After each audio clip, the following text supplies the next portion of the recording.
بسم الله الرحمن الرحیم. محترم کتونکو ناظرینو، رب ذوالجلال مو ډیر خوشاله او آباد کا.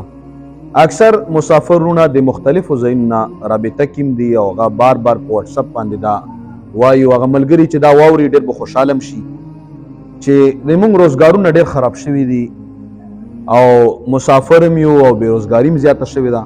د دې لپاره داسې یو مجربه وظیفه رونو ټول ناول خو په وظیفه کې دا خبره یاد ساتئ، خدای پاک مو ډېر خوشحاله کا چې کله هم یو وظیفه کوئ نو اول د الله تبارک وتعالی د ذکر په نیت کوئ چې الله تبارک وتعالی مونږ یادوو چې الله پاک زمونږ نه راضي شي.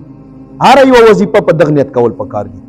بیا دویم دا چې د الله پاک د دغه ذکر په برکت باندې به الله پاک زمونږ مشکل اسانه نو د ماخوستان مانځه نه بعد نارینا هغه د کینی د قبلې په مخ باندې قبله ته د مخوي او سر د سرتور وي او یا مسبب الاسباب دا وظیفه دی اوکی خو مخکې د ورته 11 وارې درود شریف بیا په منځ کې 1500 وارې دا کلمه او بیا ورپسې 11 وارې درود شریف او بیا ورپسې دعا وکړي د خپل روزګار او د حاجت لپاره.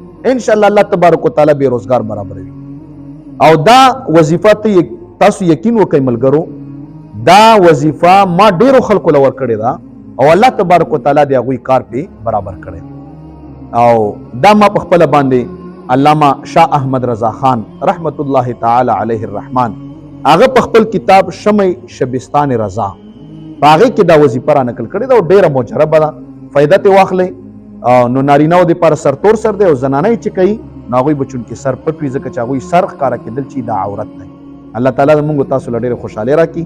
مزید بیانو د پاره د هغه د پاره موجوده پیج هم فالو کړئ او ورسره مزید بیانو د پاره تاسو زموږ یوټیوب چینل وزټ هم کولی شئ. الله پاک مو دواړه جهان ښایسته کا. آمین.